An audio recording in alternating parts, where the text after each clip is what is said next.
Ребят, зайдите, я случайно нажала кнопку выключить. Ладно.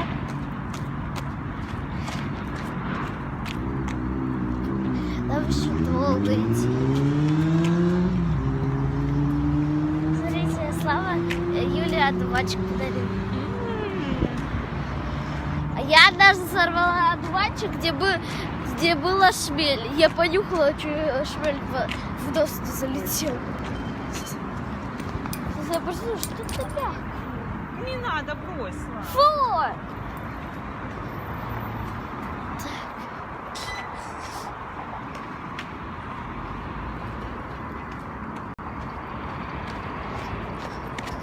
Нам долго в лес идти. Пока мы дойдем, где мы будем. Пока мы дойдем, где мы станем.